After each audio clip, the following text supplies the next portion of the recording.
Communication.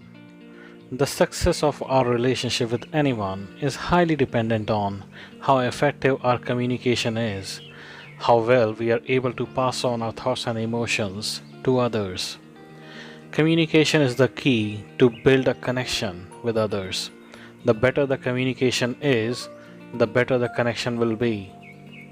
If you want to share something with others, if you have got feeling for others, if you love a person, if you need something from someone, you got to communicate.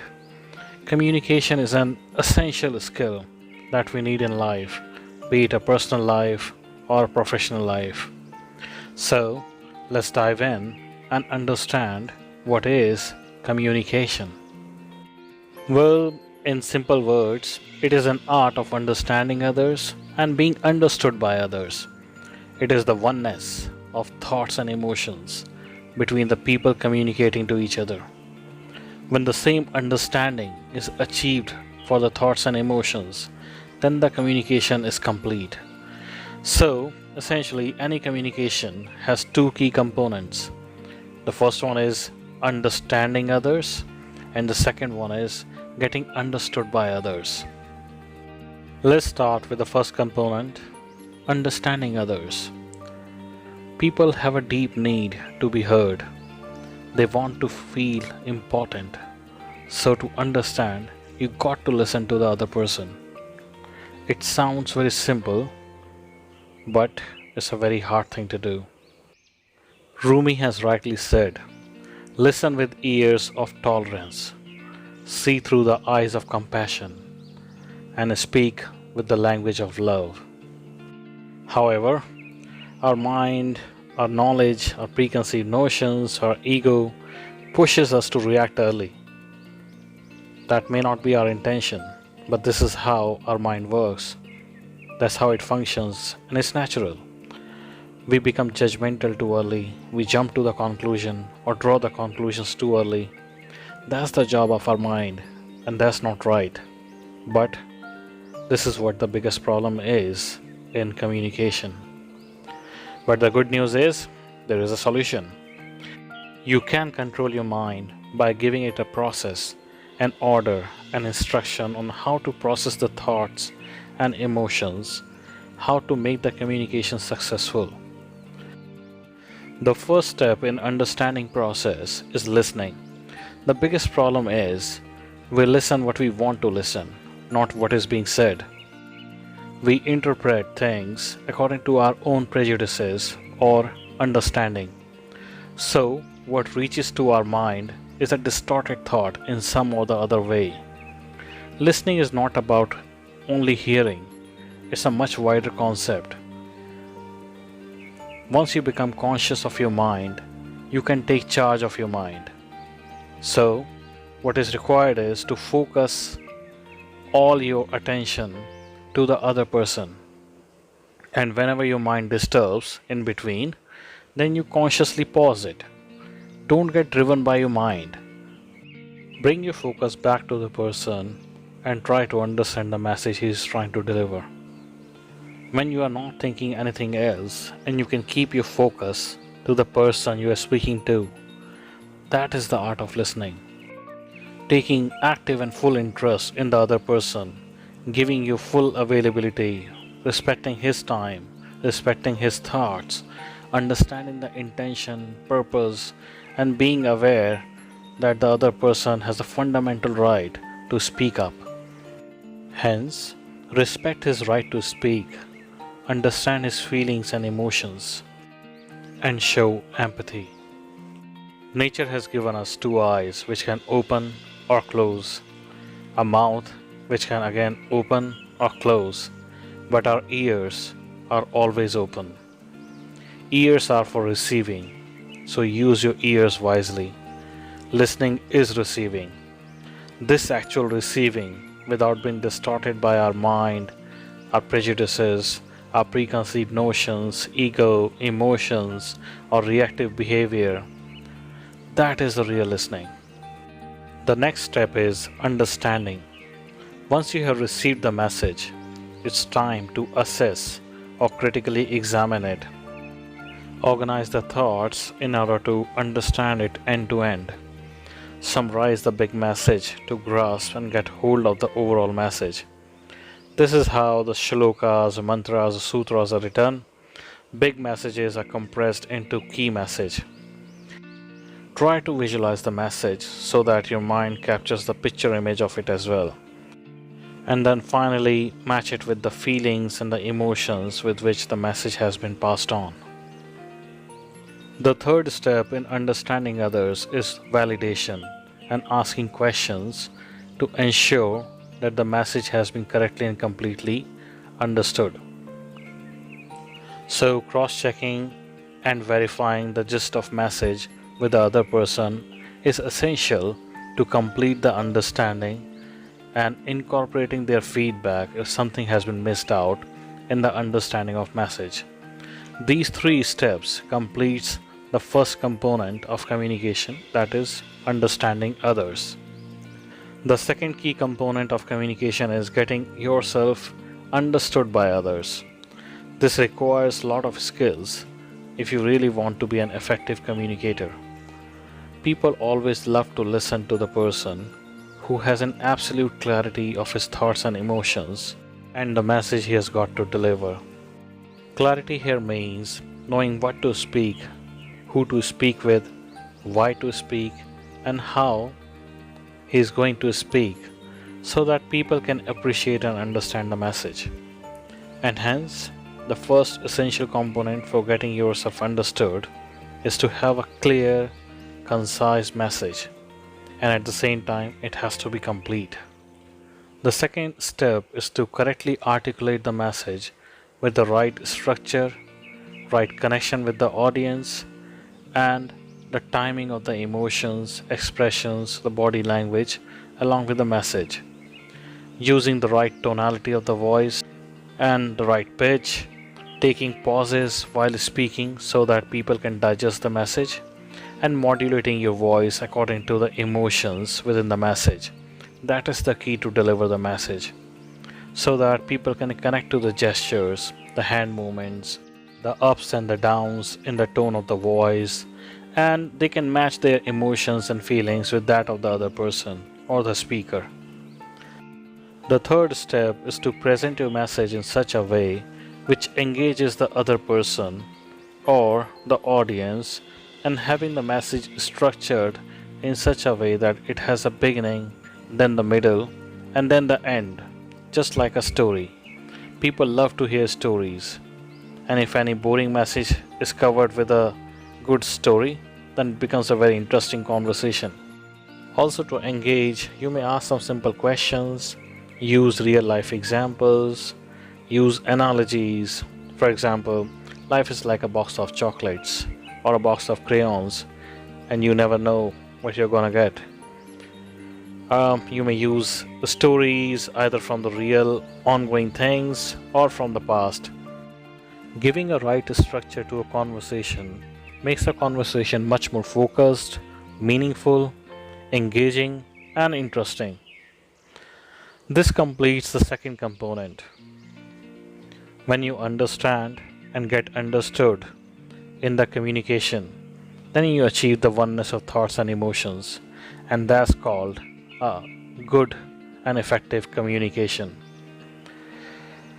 But there are multiple problems that we face in the communication, like impatience, not taking interest in the other person, having preconceived notions or preconceived thoughts based on our knowledge. Our mind keeps on chattering all the time.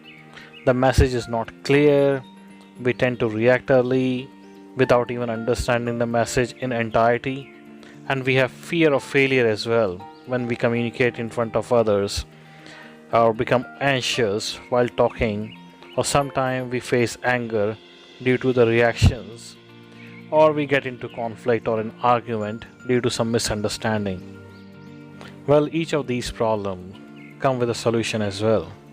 But if we can take our understanding to a different level altogether, then all the problems will disappear automatically, and we will discuss about that. Let's take a look at each problem first, starting from impatience. We are impatient because We don't have time. We want to finish everything as soon as possible. We are too eager to respond and make our point. And if I have to give you a perspective on the solution to this, see, impatience can lead to waste of time, as the whole conversation can go for multiple rounds of discussion. So it's better to wait for your turn, hold your thoughts, listen completely, have the ear of tolerance, and be patient. Wait for your turn, and then make your point.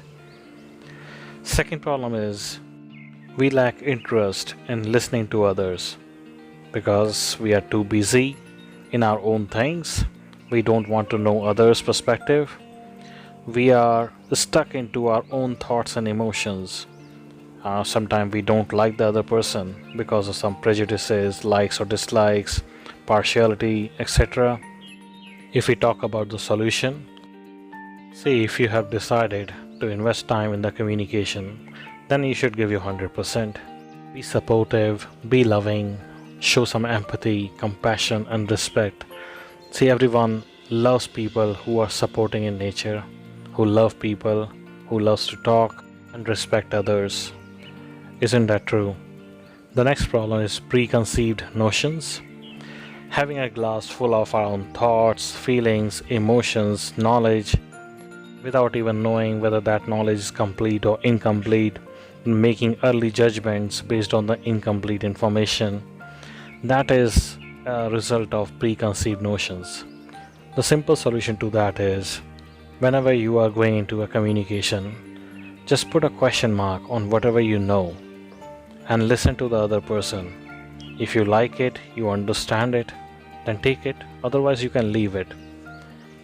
Keep your glass empty for some time so that you can shift your focus and completely listen to the other person. The next problem is mind chattering. Our mind keeps on chattering all the time, continuous processing of thoughts by the mind. It is always finding some patterns, logical deductions, processing analytics, data, trends, feeling, emotions coming from the touch, taste, sound, etc. Our mind continuously processes whatever it receives all the time.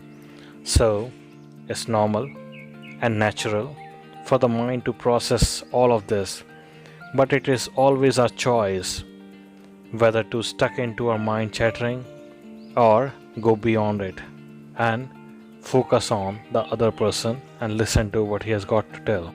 And we can do this by being mindful of our thoughts and emotions, being alert in the communication, being present, and fully focused on the listening. The next problem is fear or anxiety to perform or deliver. What happens here? Our voice starts shaking, we start fumbling, our hands start shaking, we get nervous. In these kind of situations, we either forget things or cannot pass the full message, or we tend to finish in an incomplete manner. So that's a big problem. But the solution, we got to look into our fear. Life begins where fear ends, right? So what is the fear? Why it is coming? Well, there is nothing to fear about, but it is the breathing pattern which gets disturbed due to anxiety or nervousness. So the solution is whenever you are going into a communication, before going into that, just take deep breaths, do belly breathing, have some warm water. If your hands are shaking during the communication, then shift the focus of your nose to some other body part like toes. You can curl your toes, you can tighten your biceps, something which is not visible to other, right? So that the focus of the nose and the mind goes to some other parts of the body and it stops shaking. Engage with the audience. Keep the other person in the mind. Don't focus on yourself. Don't be obsessed about your presentation, about your personality, about your delivery. Think of the benefit of others, what you can do to help them, how can you contribute. Another good idea is to visualize the entire conversation or the communication in advance of the meeting.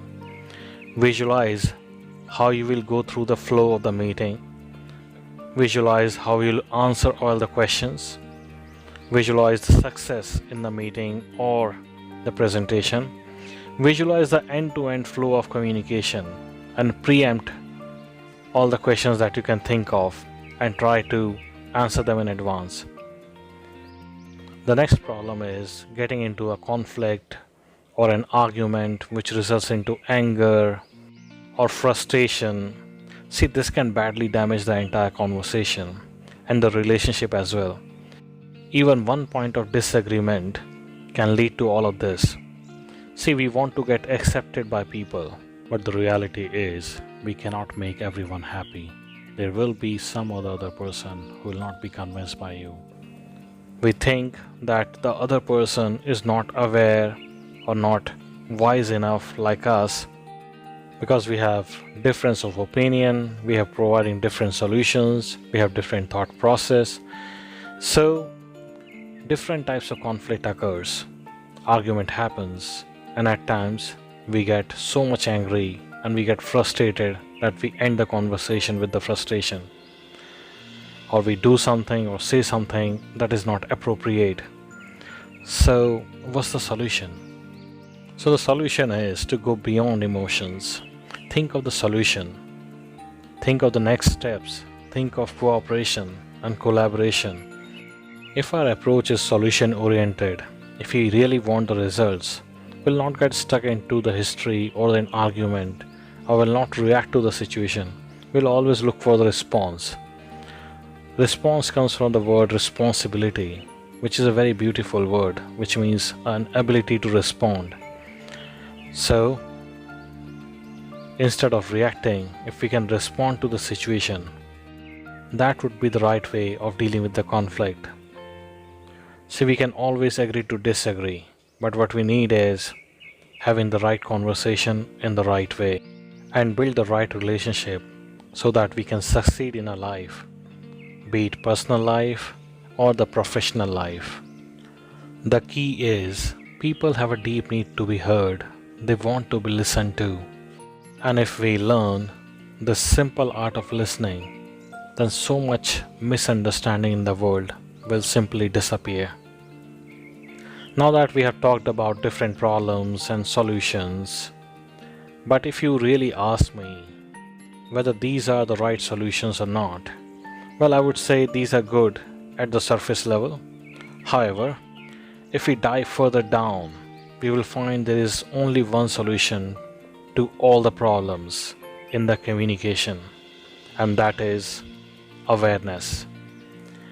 If we are fully aware of the present moment or the situation all the time, if we are fully aware of our mind, thoughts, emotions, body, if we are fully conscious and we can clearly witness the activities of our mind, body, emotions and energy, then we can take charge of all these dimensions and run everything the way we want. That's awareness or our consciousness, and that's the real power of being human. When you grow in awareness, you grow in life and love. Best communication happens in an absolute awareness. Be aware.